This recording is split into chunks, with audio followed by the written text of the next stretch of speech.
I love great conversations. Hi, my name is Angel Jones. Thank you for joining me on 12-minute convos where I help you create a brand of your own unique, real self. Listen in as I have conversations with amazing people from all over the world. Good night, Jamie Collyer. How are you going on this wonderful, beautiful night? I am doing fantastic here in Seattle, Washington, this really dark and cold night. Ouchie. Well, there is the email that I do save in my draft inbox, which is filled with Caribbean sunshine. So if you ever need me to send that, I can send that your way. Yeah? Send it my way, and I'll open it up. I definitely need a little sun here and there. It is very dark and cold and stormy most of the year here. So. Ouch. Have to get out. Well, Hey, you know where the Caribbean is, right? Yes, it's only a short plane ride away, so Exactly. It's a little bit farther than Vegas, but oh, Jamie, I'll definitely have to check it out. You are a sunshine ball, aren't you? Thank you. I always see like the good in life, so I'm like, okay, even if it's dark and stormy, I can find something like these pink poinsettias I have on my desk, or I can always find some way to cheer myself up for sure. Poinsettia is a big thing in Trinidad, especially now for Christmas. Yeah, it's like the red poinsettias. It's like a huge thing. You see them all over for Christmas. Really? Yeah. I didn't know that was something that went on outside of America, actually. Yeah. I just ordered some pink ones. So I've got bright pink poinsettias on my desk at work. So, a little bit of color here, getting into the holiday season, or trying to anyway. So, well, do tell us which of your talents is responsible for us connecting at this time. Sure. So I am a video game and AR, VR, and MR recruiter in Seattle, Washington. I work with really cool gaming companies like Microsoft and Amazon and a bunch of different indie game studios. And I get to connect with really awesome talent, artists, designers, programmers, gamers from all over the world, and connect them with their dream jobs. So that's a lot of fun, cool people to meet, and I get paid to talk for a living. It's pretty cool. Which is good. Make my mom proud, right? A job like that, I would dye my hair like the color of pink poinsettias. I'm just saying, it's probably a good idea. It's kind of a given in this market to have colored hair. I'm a natural redhead, but it's been pink and purple and now poinsettia as of today. But definitely everyone in the gaming industry that I've met has blue or purple or silver or something crazy. Most everyone. So a lot of fun. You can be yourself and be unique. Yeah, definitely uniqueness is welcomed. I do appreciate that. Yeah. So who did you learn the skill of what it takes to be in the gaming industry? So I kind of fell into it. I used to be a developer, and before that I worked with startups, a number of startups doing their recruiting. So when I was coming back to Seattle, I lived in Vegas for 3 years. I connected with a recruiter here. And she said, hey, do you want to come recruit for Randstad, which is an international company? And I said, you know what? I'm tired of writing JavaScript. I'd love to get back into talking to people. Let's give it a shot. So a year and a half later, well, actually, right after I started here with Randstad, I had all these gaming roles kind of fall into my lap. And I loved to play video games, did it growing up.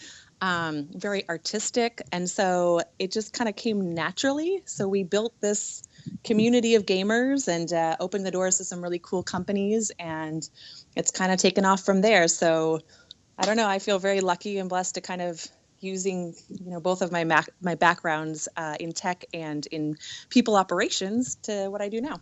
Wow. And then I don't know how I got into the video game side of things, but it's a big market here in Seattle, and it's a lot of fun. That's amazing. Yeah, you sound as though you're having fun. Oh, yeah.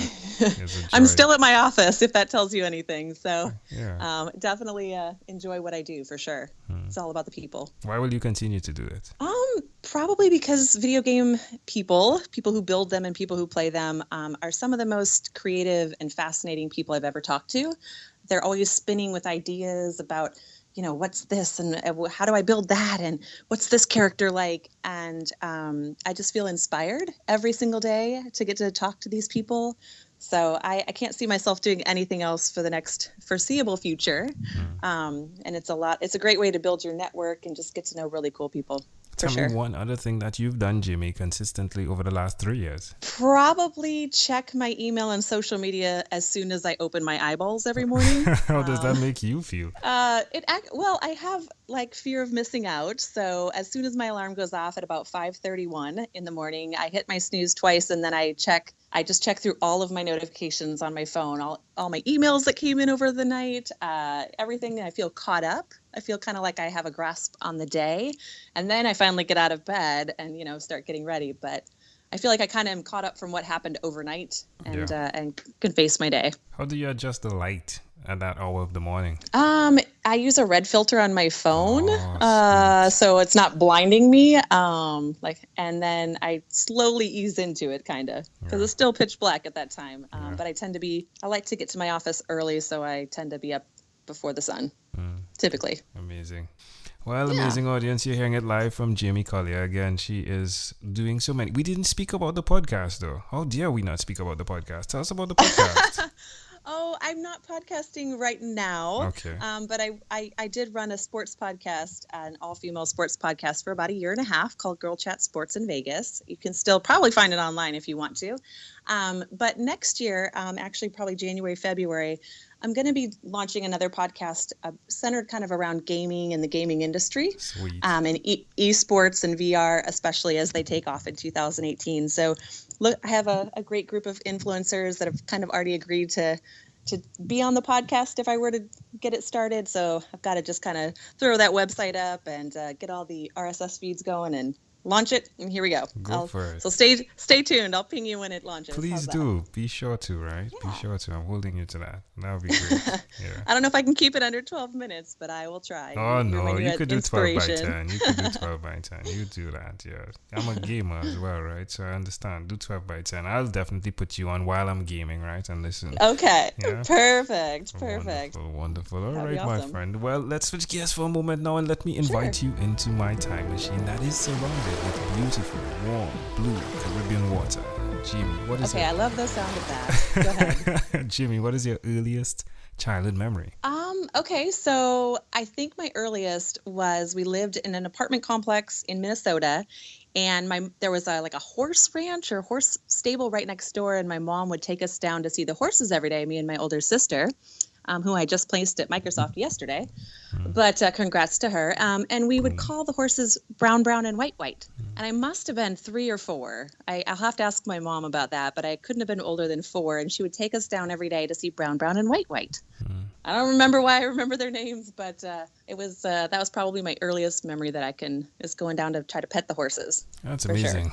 How do you see that memory connecting to who you are today? I'm terrified of horses, so I have no Really? idea. Wow. I'm not a horse person at all. I'm just scared to death of them. But I don't know. I have a very strong family unit. I have 7 siblings, so most of my memories are just kind of family, kids, being kids, and wonderful parents. So I'm not really sure. But I consider myself a unicorn, but I'm terrified of horses. Can I offer an interpretation to the thought picture you created in my mind? I'm like, well, it's a good fuzzy memory with animals. I like animals in general. But Let me take a if I go got at 2 it. crores. Let me take a go Sure, at it. Yeah? sure. All right. Go for it. I like the idea that your mother was giving you the opportunity to communicate in a very delicate way with what freedom felt like. Oh, okay. Yeah, I can see that for Yeah. sure. My mother, that defines my mother for sure. And there we go. Yeah. Yeah. Yeah, she was a free spirit. And as well, what the correct color of hair could look like as opposed to the pink color of your hair. The correct color would be red. I'm always been a redhead, but so I can help it. Like, amazing audience. Her hair is poinsettia pink. Poinsettia pink, yes. That is actually, and now it's poinsettia red, Oh, but there we go. next week it could fade, and next week it'll be something completely different. My mom said, "Why did you dye your hair? It's so beautiful." I said, "Mom, I've been a redhead for 35 years. That's very boring. Let's change it up a bit. Got to stay, fresh." So it was a lot of fun. Well, Jimmy, if we fast forward to when you were 12, what was your favorite song? Okay, so I've got like a triple tie, and don't laugh. But my 3 favorite songs back in 1992, that's dating me, were I'm Too Sexy by Right Said Fred, Baby Got Back by Sir Mix-a-Lot, who I actually met in person at a tech conference, and I Will Always Love You by Whitney Houston. Wow. So I couldn't decide. I had to go back and think about, like, what did I like when I was 12? And I honestly, I think it's going to be a triple tie because I loved all of those and will still listen to them on repeat. What a plethora of emotions. Way different songs for sure, but definitely shaped me as a young adult, I will have to say. So Whitney was my girl. Yeah. But Jamie, we've arrived at our destination. But before we get off of this time machine, there is a small declaration form. So it's yes or no, possibly a bit more. We're going to move pretty quickly here. Are you ready, Jamie? Sure, I can do this. Jamie, have you chosen someone to pass on your skills to? I hope not yet, but I'm mentoring a couple people. Are you married? Hopefully won't replace me. I am not currently. I was, but no. Ooh, Nope, I'm single. Jamie is a sunshine ball. Yeah. I'm mentoring some people right now, but I hope they don't replace me. I know. I'm like, don't get too good. I love what I do. You don't get all the secrets. Do you have children? I have one. I have a 9-year-old daughter who lives in the UK right now going to school. She's 9. Do you believe in named God? Josie. I do, but I don't consider myself a religious person. Hey, Josie. Do you have an inner circle of friends? I do. I think that they're everything. The right people are everything in my life, for sure. Do you watch TV for more than 3 hours a day? No, I don't. I don't actually hardly watch TV at all. All right. I only sleep for 3 hours. That's it. Do you? What about screen time? Is it more than 8 or less than 8 hours a day? Oh, screen time for sure is more than 8. I'm constantly on LinkedIn and other social apps for work all day. So yes, but I usually walk and I have a standing desk. So, because sitting is the new smoking, so don't do that. Jamie, if you had to share with us your own unique real statement, a statement that represents Jamie Collyer, what would you say that is? Don't let other people influence what you believe about yourself. Love it. Jamie, this has been a great pleasure. You are amazing. Well, thank you. Before you leave, is there anything else you'd like to share with our amazing audience? I would just have to say, if anyone is interested in getting into gaming or AR and VR or anything like that, don't give up on that dream. Connect with as many people as possible. I am no expert in this field, but I just try to encourage people to live out their dreams and believe in themselves and work really hard, and anything is possible. I've seen it happen over and over again. So never give up on your dreams. Love it. For sure. Jamie Collyer, again, great pleasure. Thank you, my friend, for being on What is Inspired by 12-Minute Convos with Angel Jones. Thank you for being on 12-Minute Convos with Angel Jones. Stay tuned for more from our advertisers. Diabetes is a mountain pandemic. It's a disease that's not acute but chronic.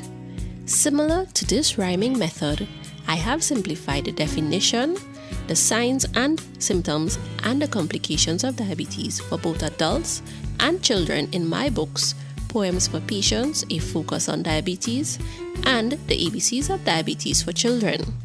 These books are available on Amazon.com, and for more information, you can visit my website, poemsbyaj.com. That's poemsbyaj.com.